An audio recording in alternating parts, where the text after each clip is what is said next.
Good morning students.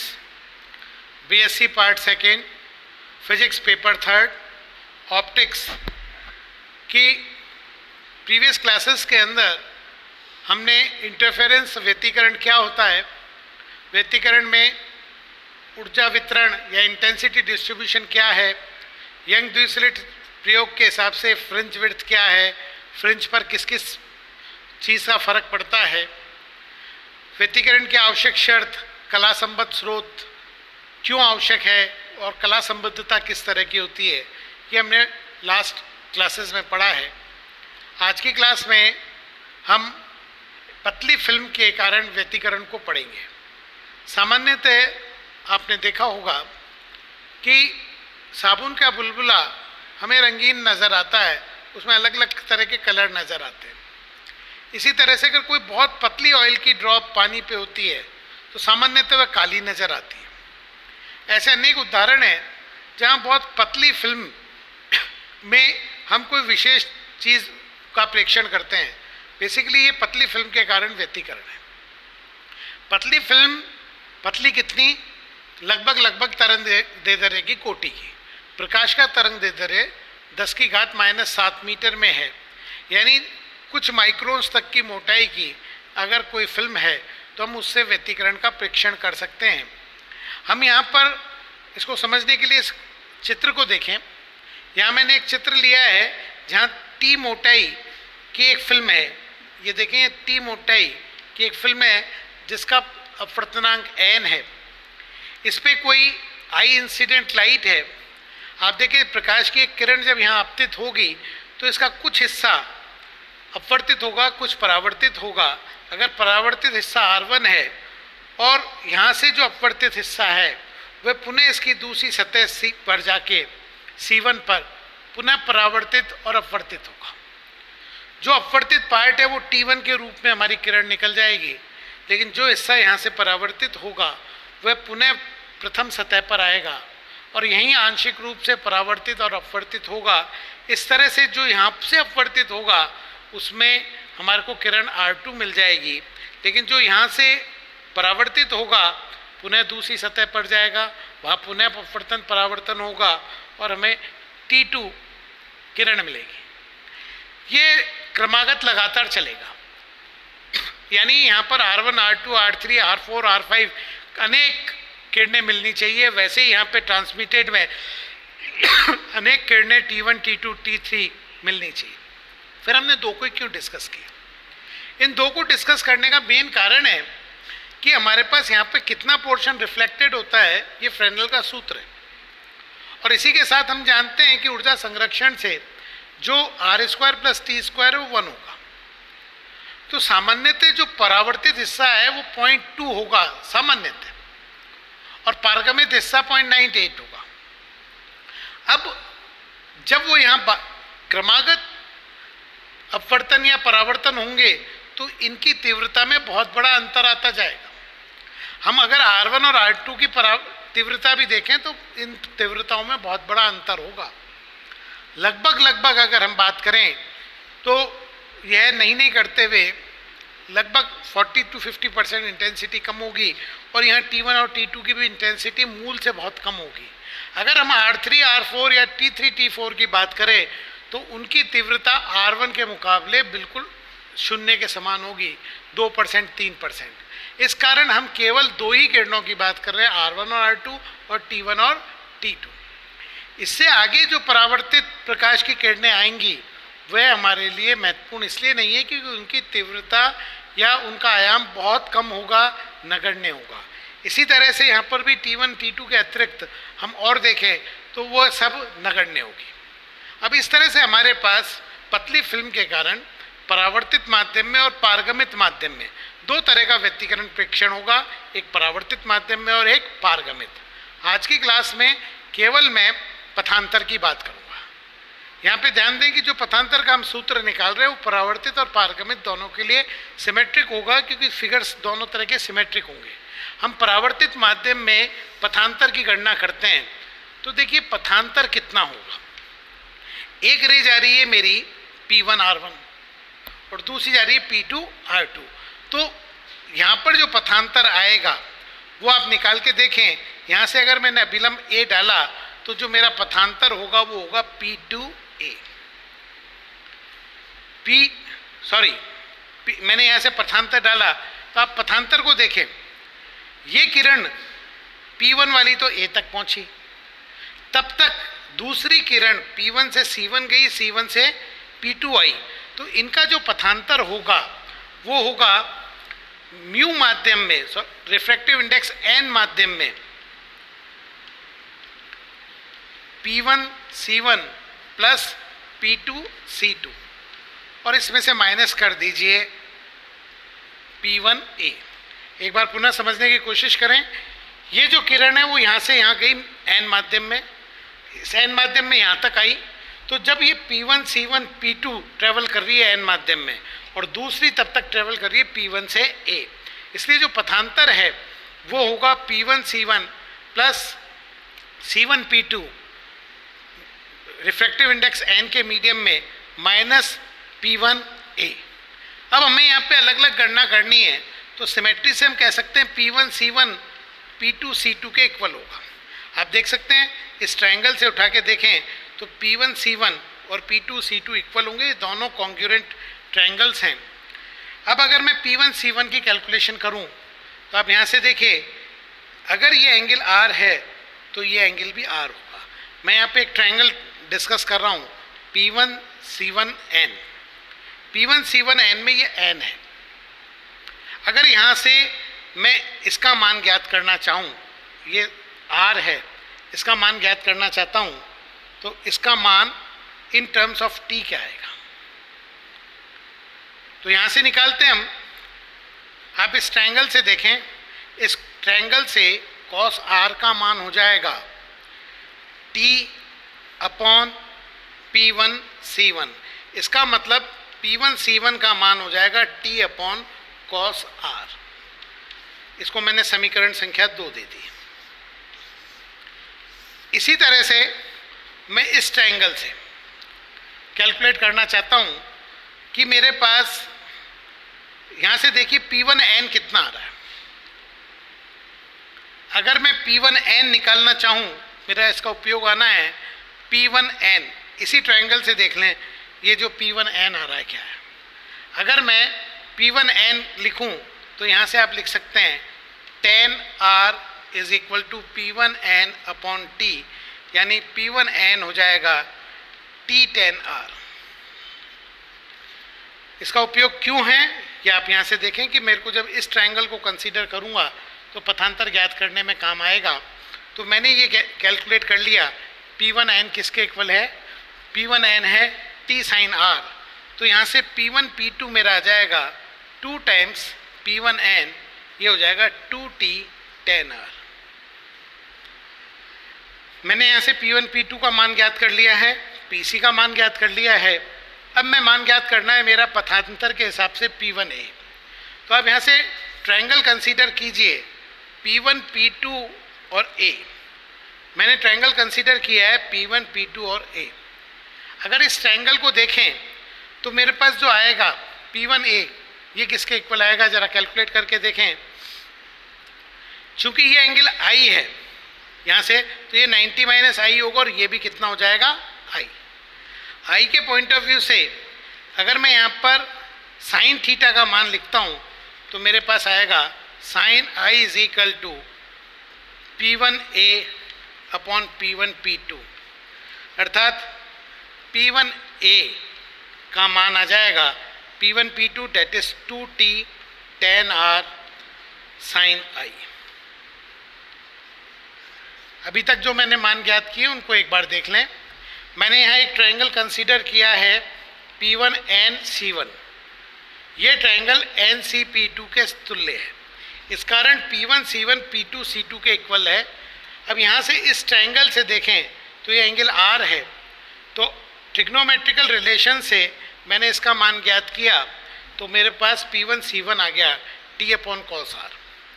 यहीं से मैंने P1N का मान ज्ञात कर लिया जो कि tan थीटा की फॉर्म में आ गया T tan R। चूँकि ये पूरी दूरी इससे दुगनी है तो P1 P2 आ गई 2T tan R। अब इस ट्रायंगल को कंसीडर किया है P1 P2 A। इस ट्रायंगल से मुझे ये दूरी ज्ञात करनी है, ये आती है P1 P2 sign I, P1 P2 sign I। अब P1 P2 अपने आप में किसके इक्वल है, 2t tan r। इस तरह से मैंने ट्रिग्नोमेट्री और ज्योमेट्री यूज़ करके ये मान ज्ञात किए। अब मैं पथांतर ज्ञात करने के लिए अब मैं यहाँ पर मान रखता हूँ, तो पथांतर क्या आएगा, पथांतर मेरा n मीडियम में आ रहा है P1 C1 plus P2 C2। P1 C1 कितना आ रहा है, t अपॉन कॉस r, तो ये हो जाएगा 2 times t upon cos r minus P1 A that is 2t tan r sine I। अब यहाँ से कुछ फैक्टर मेरा कॉमन आ रहा है, मैं उसको पहले कॉमन ले लेता हूँ। आप देखें 2t कॉमन ले लिया,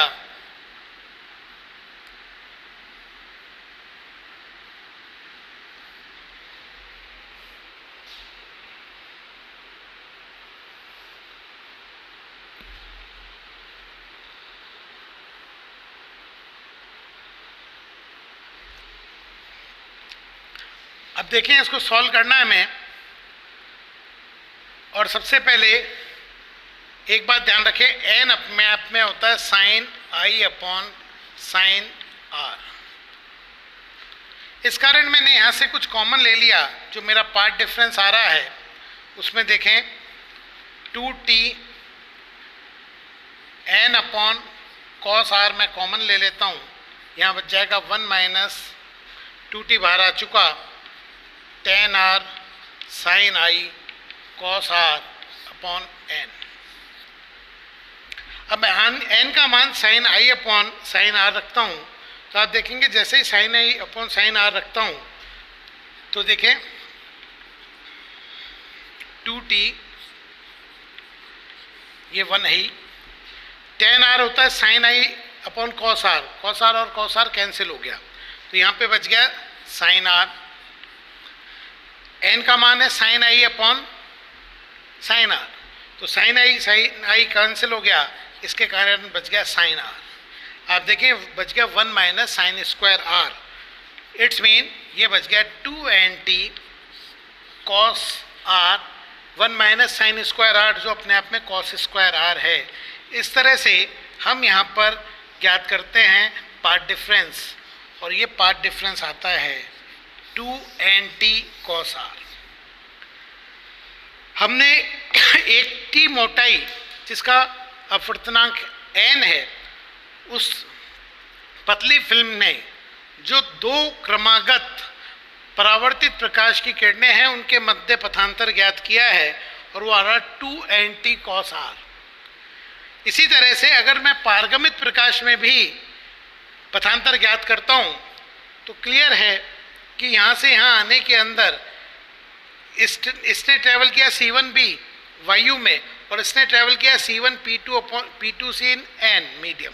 तो आप ज्ञात करेंगे तो चाहे ये परावर्तित प्रकाश हो या पारगमित प्रकाश हो, हम स्टैंडर्ड वे में ये कह सकते हैं कि यदि हम पतली फिल्म में 2 क्रमागत किरणों के मध्य पथांतर की गणना करें तो वो आएगा 2nt कॉस r, चाहे ये पारगमित में हो चाहे परावर्तित में हो।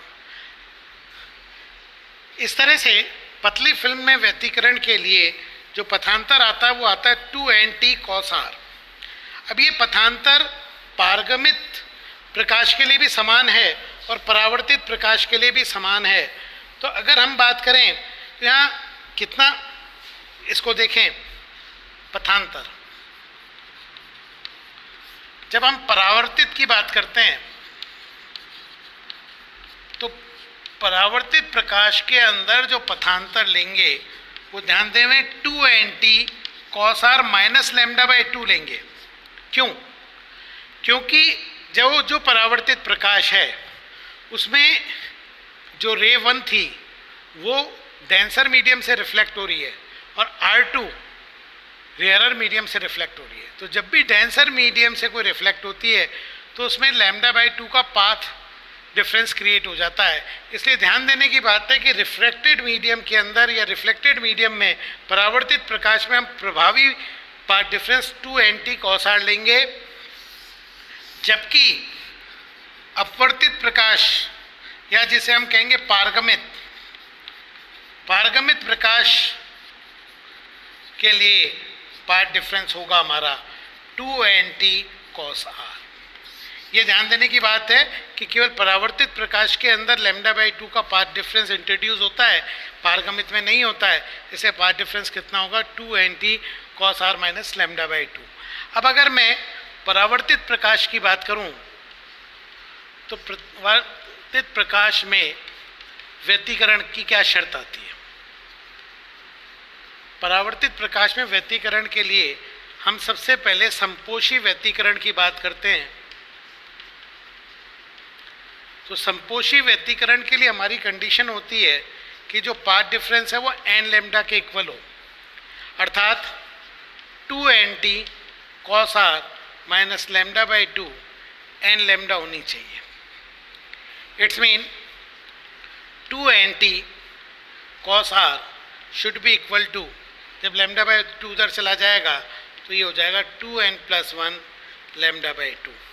ध्यान देने की बात है कि यहाँ पर संपोषी व्यतिकरण परावर्तित प्रकाश की शर्त ये है। इसी तरह से यहाँ अगर हम विनाशी व्यतिकरण की बात करें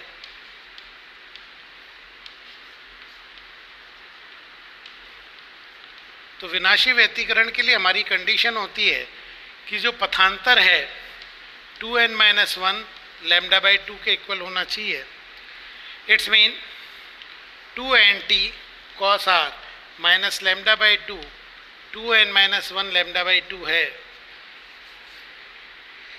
जिसका अभिप्राय हो गया 2nt cos r should be equal to λ/2, should be equal to n lambda. अब यहाँ देखें, सामान्यतः व्यतिकरण में हम लैम्डा का जहाँ इंटीग्रल मल्टीपल होता है वहाँ हम संपोषी व्यतिकरण कहते हैं, और λ/2 का ऑड मल्टीपल होता है वहाँ विनाशी व्यतिकरण कहते हैं। परावर्तित प्रकाश के अंदर शर्तें जो आ रही है वहाँ पर ध्यान दीजिए, पथांतर नहीं बोल रहा हूँ। 2nt cos r जब 2n + 1 λ/2 होगा तो उस अवस्था के अंदर वहाँ पर संपोषी व्यतिकरण होगा, और जब 2nt cos r equal to n lambda होगा तो विनाशी व्यतिकरण होगा। यानी थोड़ी सी शर्त अलग सी है जिसको हमें ध्यान देना। लेकिन जब हम पारगमित प्रकाश में बात करते हैं तो वहाँ शर्त अलग आएगी। अब अगर हम पारगमित प्रकाश में देखें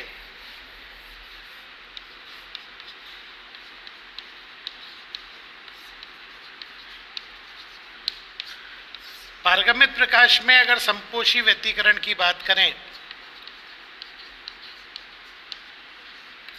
तो वहाँ पर शर्त वही है, पाथ डिफरेंस किसके इक्वल है n लैम्डा।